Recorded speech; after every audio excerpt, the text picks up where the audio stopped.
मैं हूं अंकित अवस्थी। हाल ही में भारत के केंद्र शासित प्रदेश लद्दाख में कुछ ऐसी घटना घटी जिससे नेपाल की यादें ताजा होती दिखाई दी। नेपाल में जिस तरह से सत्तारूढ़ गठबंधन को हटाकर कुछ युवाओं के द्वारा सरकार को हटाकर अपनी सरकार बनाई गई, ठीक उसी तर्ज पर इस समय लद्दाख, केंद्र शासित प्रदेश लद्दाख में एक कार्यालय जो कि भाजपा का था, उसमें आग लगा दी गई। प्रदर्शन हुए, सरकारी सामान को नुकसान, वैन को आग, ऐसी तस्वीरें निकल कर आई। 4 लोगों के मौत की खबर भी आई।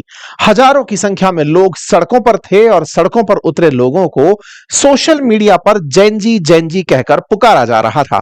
जैनजी हाल ही में नेपाल के चलते पूरे देश भर में चर्चित है। माना जा रहा है कि नेपाल में जैसा हुआ वो एक दिन भारत में भी होगा और यहां का युवा सरकार के खिलाफ खड़ा हो जाएगा। और सरकार में चूंकि केंद्र में भाजपा गठबंधन सरकार है, ऐसे में बीजेपी को टारगेट किया जाएगा, ऐसा अपोजिशन का मानना है और अपोजिशन समर्थक सोशल मीडिया के लोगों का मानना है। फिलहाल के लिए सोशल मीडिया के माध्यम से बनी इस जैनजी वेव ने मेन स्ट्रीम मीडिया में जो जगह ली वो ये कि लद्दाख के अंदर प्रोटेस्ट हुए, 4 लोग मारे गए, घायलों की संख्या 50, कहीं 70, कहीं 30 बताई जा रही है। इस घटना के पीछे जिम्मेदार कौन है, ये तो खैर कानून व्यवस्था इस बात के बारे में विचार करेगी, लेकिन फिलहाल जिनका नाम इस आंदोलन से जुड़कर आ रहा है उनमें एक नाम सोनम वांगचुक का है और एक दूसरी तरफ नाम एक कांग्रेस के काउंसलर का है। कांग्रेस के काउंसलर जपांग नाम से इनका नाम है और इनके बारे में फिलहाल चर्चाएं हो रही हैं। साथियों, बात बुधवार की है। बुधवार को केंद्र शासित प्रदेश लद्दाख में हिंसक प्रदर्शन होता है। यहां पुलिस और सुरक्षा बलों के साथ में कुछ झड़पें होती हैं और लोगों के मारे जाने की खबर हेडलाइन बनती है। भाजपा ऑफिस और सीआरपीएफ की गाड़ी के अंदर आग लगाने की खबरें आती हैं। ये तस्वीरें हैं जिसमें भाजपा कार्यालय पर टका हुआ जो झंडा है उसको उतारते हुए प्रदर्शनकारी दिख रहे हैं। फिर बाद में इसी कार्यालय के अंदर आग लगाने की खबर आती है। इसी तरह से सीआरपीएफ की वैन में यहां पर आग लगती हुई दिखाई दे रही है। घटना कहां से शुरू होती है, इसके पीछे सोनम वांगचुक की कहानी है, इनके बारे में थोड़ा सा जान लीजिए। सोनम वांगचुक, जिन्हें 3 इडियट फिल्म के अंदर रेंचो के किरदार से प्रेरित बताया जाता है, या फिर यह कहिए कि रेंचो का किरदार सोनम वांगचुक से प्रेरित बताया जाता है। कहा जाता है कि सोनम वांगचुक जो कि एक सोशल एक्टिविस्ट हैं, पेशे से मतलब पढ़ाई में इन्होंने इंजीनियरिंग की पढ़ाई की और हाल ही में प्रतिष्ठित रमन मैग्सेसे अवार्ड से 2018 में सम्मानित हुए हैं। ये कई दिनों से प्रोटेस्ट कर रहे थे। प्रोटेस्ट की शुरुआती तस्वीर सितंबर 10 की आपके सामने है, जब आपने आमरण अनशन भूख हड़ताल के रूप में शुरू किया। ये उनके डे 1 की तस्वीरें हैं। आप लद्दाख में प्रोटेस्ट पर थे और आपने 35 दिन के प्रोटेस्ट का सोचा था। आपको यहां पर प्रोटेस्टर साथ में दिखाई दे रहे हैं। आप हर दिन अपने प्रोटेस्ट के अपडेट डेट वाइज डालते चले जा रहे थे कि मैं प्रोटेस्ट में बैठा हूं और मेरे साथ प्रोटेस्ट में यहां पर कुछ पूर्व सैनिक शामिल हैं, युवा शामिल हैं और ये याद दिलाना चाहते हैं केंद्र सरकार को कि हमारी आपसे कुछ कमिटमेंट्स थी, आपकी हमसे कुछ बातें थी, वादे थे, आपने उन्हें पूरा नहीं किया है, आप उन्हें पूरा कर दीजिए। आपने लद्दाख के लोगों से, लेह लद्दाख के लोगों से कुछ वादे किए थे, आप उन्हें पूरा कर दीजिए। 2019 में जब इसे यूनियन टेरिटरी बनाया गया तो हमारे साथ में जो नुकसान हमारा हुआ या फिर जिस तरह से हमारे साथ वादे किए गए थे उन्हें पूरा करिए। ऐसा कहते हुए सोनम वांगचुक हर दिन अपने अनशन को लीड करते हुए चल रहे थे। दिन बीत रहे थे, दिन के साथ साथ इनकी तबीयत भी डेटोरिएट हो रही थी और इनके साथ में जो साथ में लोग उतरे थे आमरण अनशन भूख हड़ताल के लिए, उनकी तबीयत में भी दिन पे दिन बिगड़ाव देखा जा रहा था।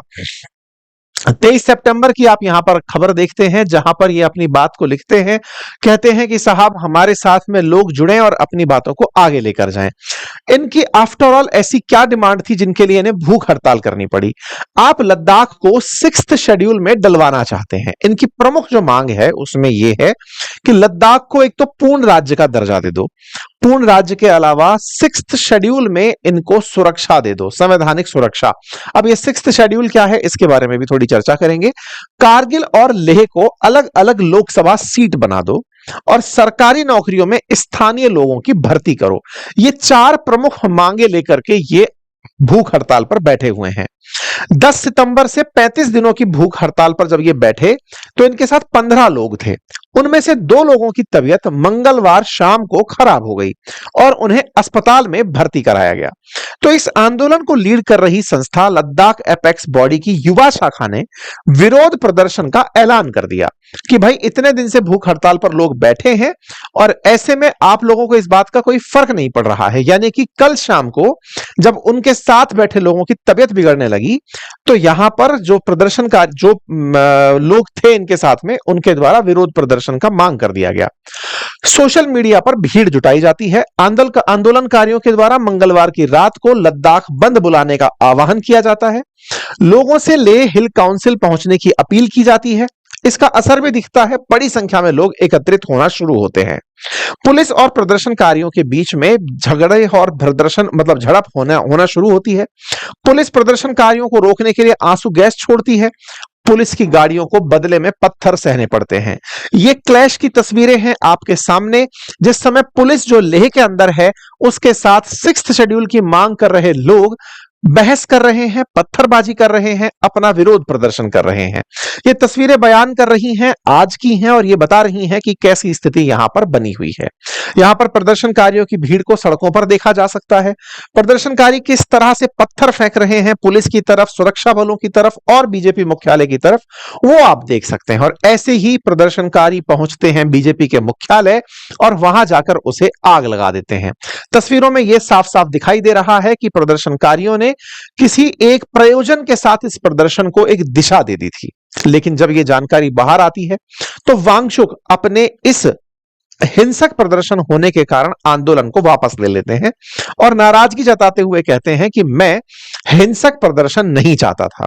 ऐसे में उन्हें अपनी तरफ से लोगों को यह कहा कि भाई मेरे साथ जो लोग खड़े थे, चूंकि वो घायल हो गए थे, मतलब बीमार हो गए थे, तो उनके कारण लोग हिंसक हो गए, लेकिन ये मेरी चाहत नहीं थी। ऐसे में मैं अपने इस आंदोलन को यहीं रोकता हूं। तो इन्होंने अपनी तरफ से एक संदेश जारी किया और इन्होंने बताया कि हम ये काम पिछले 5 साल से कर रहे हैं। वर्ष 2019 में जब से Jammu Kashmir state union territory में बदला, जम्मू कश्मीर और लेह लद्दाख एक अलग यूनियन टेरिटरी बनकर आए, तब से लेकर के ये लगातार इस बात की मांग कर रहे हैं कि लेह लद्दाख को एक अलग राज्य का दर्जा दे दो। हर साल ये इसी तरह के प्रोटेस्ट में उतरते हैं, लोग इनके समर्थन में आते हैं।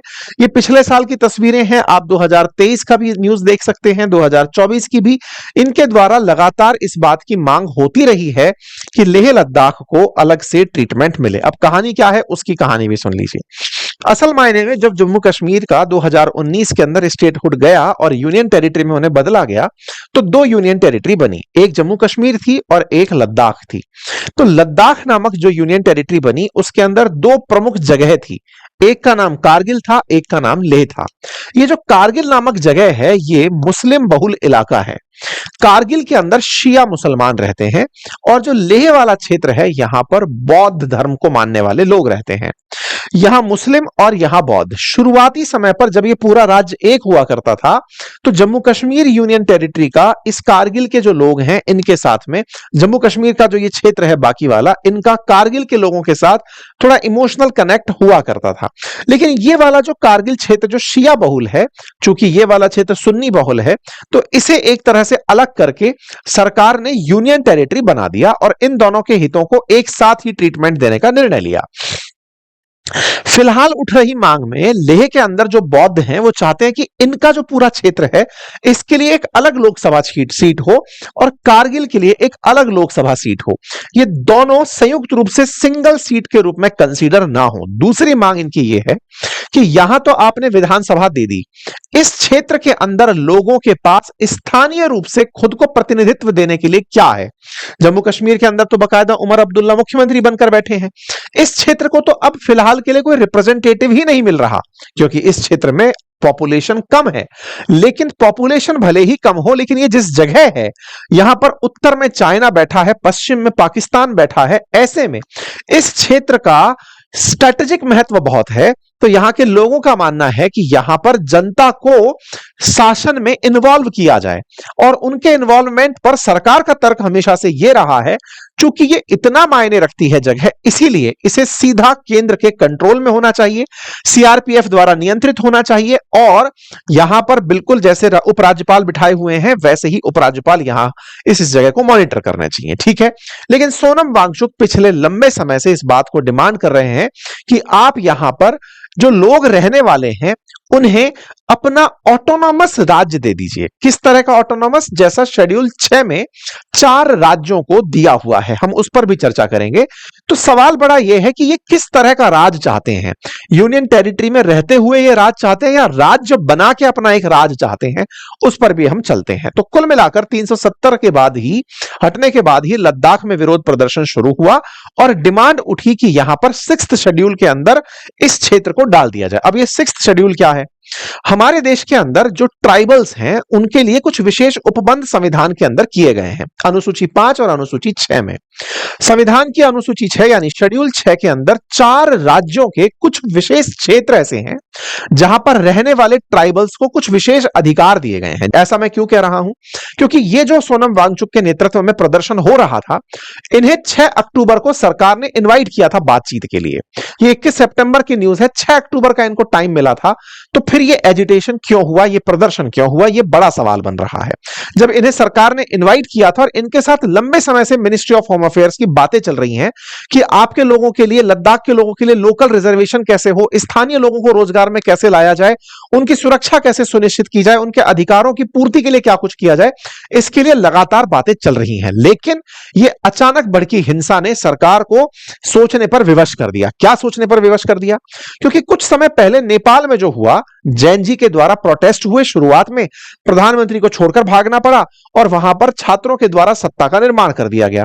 इस पर हमने प्रॉपर सेशन भी किया, नेपाल के अंदर सत्ता बदल गई, हमने जानकारी दी। यह चर्चा जब नेपाल में शुरुआत में हुई सितंबर के अंदर, हमारे देश की राजनीति में 18 सितंबर तक पहुंचते पहुंचते लीडर ऑफ अपोजिशन के ट्वीट पर छाने लगी, भाषणों में छाने लगी। उनको उम्मीदें जगने लगी कि हमारा देश का जैन जी कुछ कर सकेगा, जो नेपाल में कर गया, जैसे बांग्लादेश में कर गया, ऐसे हमारे देश में भी करेगा।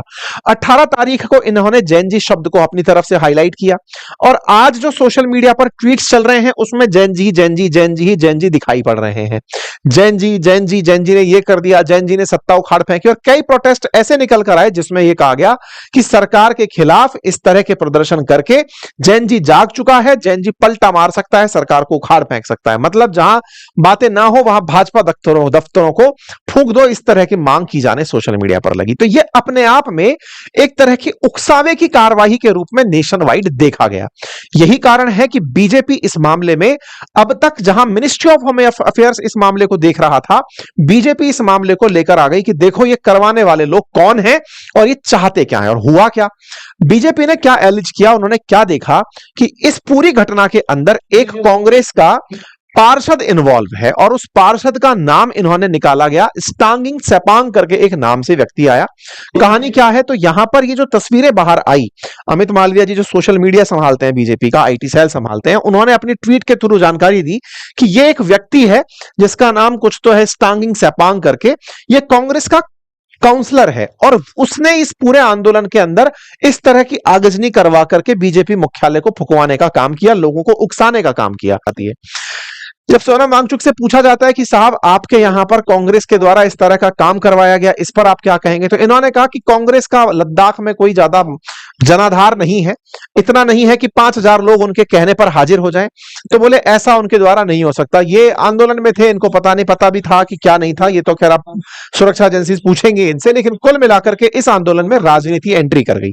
शुरुआत में सोनम वांगचुक का आंदोलन जिस तरह से चला आ रहा था, लद्दाख के प्रति एनवायरमेंट की हिफाजत के साथ साथ शेड्यूल 6 में आकर के क्षेत्र की सुरक्षा से लेकर के हिमालय की सुरक्षा से लेकर के, जिसके चलते इन्हें मैग्सेसे पुरस्कार से सम्मानित किया गया, अब उसमें चूंकि राजनीति एंट्री कर गई, 4 लोगों की मौत हो गई, 70 के करीब लोग घायल हो गए, तो अब यहां पर राजनीतिक विचारधारात्मक विवाद जो है वो ज्यादा बड़ा स्थान लेगा। देखना होगा कि किस तरह से केंद्र इस विषय को डील करता है। चूंकि ये अति संवेदनशील जगह है, समझने की बात यह है कि चूंकि ये अति संवेदनशील जगह है, और संवेदनशील से मेरा मतलब है कि एक तरफ पाकिस्तान, एक तरफ चाइना बैठा हुआ है, तो केंद्र को भी चाहिए कि इस मामले को, केंद्र को और विपक्ष को भी चाहिए कि इस मामले को अति संवेदनशीलता के साथ हैंडल किया जाए। ऐसा ना हो कि हमारी इस देश के इस भूभाग के अंदर हुए अनरेस्ट का दुश्मन लाभ उठा ले जाए। ये अति संवेदनशील विषय है, केंद्र के द्वारा बकायदा 10 पॉइंटर्स जारी करके अपनी द्वारा जो किए गए कार्य हैं वो सब बता दिए कि हमने किस किस तरह से हाई पावर्ड कमेटी बनाई, हमने किस तरह से सारे की सारे अब तक मीटिंग की, हमने महिलाओं के लिए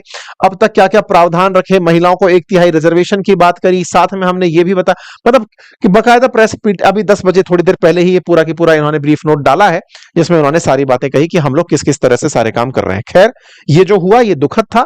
अब आगे आवश्यकता है कि प्रदर्शन कभी भी हिंसक ना हो। मांग रखनी है तो हमारे संविधान के अंदर अपनी बातों को रखने के लिए बैठकर बातें रखने का, अनशन करने का अधिकार है, कानूनी रूप से फ्रीडम ऑफ एक्सप्रेशन है, लेकिन कानून को हाथ में लेना किसी भी तरह न्यायोचित नहीं है। फिलहाल के लिए इतना ही। बाकी आप लोग इस विषय पर क्या सोचते हैं, अपनी राय जरूर कमेंट बॉक्स में बताइएगा। Thank you so much.